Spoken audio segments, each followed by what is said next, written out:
Meus irmãos, bom dia, paz de Cristo. Uma excelente manhã para vocês, a paz do Senhor. Estamos ao vivo nessa manhã de segunda, mais uma semana se iniciando. Que o Senhor possa abençoar as nossas vidas nessa semana, nesse dia. A palavra diz assim, lá na epístola de Paulo a Filemão, Filemão capítulo 1, no versículo 18. Diz assim a Bíblia: se te fez algum dano ou te deve alguma coisa, põe isso na minha conta. Paulo aqui lhe manda uma mensagem para Filemão. Vemos na expressão desse versículo, na verdade, uma intercessão. Uma mensagem e uma intercessão de Paulo por um escravo fugitivo. E o texto diz que o nome desse escravo era Onésimo. Assim, mediante aquelas leis, leis dessa época, da época em que Paulo escreve essa epístola, a pena de um escravo que fugia não era muito boa, não, era a morte. Se o escravo fugisse da casa do seu senhor, seria morto. Nesse texto nós vemos que aquele que se torna condenado pela sociedade, a própria lei o condenava. Nós vemos que Deus tem ainda um projeto na vida desse. Onésimo significa útil. O nome Onésimo significa útil no grego. Paulo, quando escreve, ele faz uma intercessão ao senhor de Onésimo, que era Filemão. Os estudiosos, segundo alguns estudiosos, há uma probabilidade, e aqui eu vou deixar claro que a Bíblia não diz isso, mas há uma probabilidade que Filemão talvez desprezasse Onésimo, talvez quisesse se livrar dele, e talvez para Filemão Onésimo não fosse tão útil, fosse inútil, vamos dizer assim. E era uma coisa comum esse relacionamento de senhor e escravo naquela época. Então Paulo ele explica a Filemão acerca da conversão de Onésimo, que Onésimo tinha se convertido do encontro que ele tinha tido com Onésimo, ele Paulo, E quando nós trazemos esse texto, um homem outrora inútil, depois da sua conversão, ele se torna útil para o Evangelho. Todo homem útil perante a palavra de Deus, ignorante quanto ao conhecimento da verdade, se converte, se transforma útil. Onésimo tinha uma situação difícil, provavelmente ele também devia alguma coisa à sociedade. Caso ele tivesse alguma dívida, ele merecia sim ser condenado segundo a lei, mas Deus reservou a ele um encontro com Paulo. E, além de apresentar a salvação em Jesus, escreveu para Filemão, seu senhor, o senhor de Onésimo, para que o aceitasse novamente. Isso é uma intercessão, irmãos. Uma intercessão direta. Paulo ele oferece o seu nome como uma garantia. Paulo se coloca como garantia. Garantia que a gente vê na vida de Paulo é a garantia da experiência que ele viveu, e por ver Onésimo tendo se convertido também, ele colocou ali o nome dele como garantia.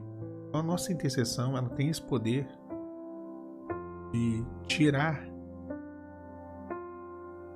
um juízo que já está determinado sobre uma pessoa. Havia um juízo já determinado sobre Onésimo. E longe da presença, na verdade, fugindo, ele continuaria sendo um inútil e seria alguém condenado à morte. Mas se ele voltasse debaixo da intercessão de Paulo, ele seria Onésimo, cujo nome significa útil. Seria perdoado pelo seu Senhor. Nós pensamos que a oração, oro e não produz efeito. Nós não vemos, nós não enxergamos. Por isso que é bom crer, Porque quando nós não enxergamos, nós cremos. Onde os nossos olhos não vão, a fé vai. A intercessão de Paulo, junto a Filemão por Onésimo, produziu um efeito. Nós vemos no versículo 17, Paulo ele intercede mesmo pelo escravo. Diz assim, Assim, pois, se me tens por companheiro, olha o que Paulo diz para Filemão: recebe Onésimo, como a mim mesmo. Isso que Jesus ele faz, ele intercede ao Pai por nós. Pai, perdoa eles, abençoa eles, lembra de que eu morri na cruz por eles. Da mesma forma, quando nós oramos, Senhor, aquela pessoa, aquele irmão, aquele familiar meu, aquela pessoa que eu tanto amo, que aí não tem condições, eu estou aqui entrando como intercessor, né? Pedindo ao Senhor que interceda também como sumo sacerdote por ele, para que todo o dano que ele fez, todo dano seja perdoado, para que haja uma bênção de reconciliação com o Senhor. É interessante porque Paulo lá na frente, em outra epístola, ele compara, né, essa relação do servo com o Senhor, como se o servo tivesse que servir ao seu Senhor como se estivesse servindo ao próprio Deus. Ele diz isso, né? Obedecer aos vossos senhores, né? Fosse o próprio Senhor, o próprio Deus. Então, o homem ele se distancia, o homem entra num processo de juízo, de pecado, mas há um intercessor, né? Ele que intercede, o próprio Senhor Jesus, que intercede pelo pecador arrependido. Jesus é o nosso intercessor.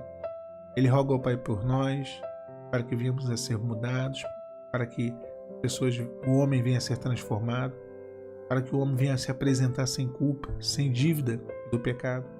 Onésimo tinha que apresentar sem culpa e sem dívida. A culpa e a dívida de Onésimo estava sendo transferida para Paulo.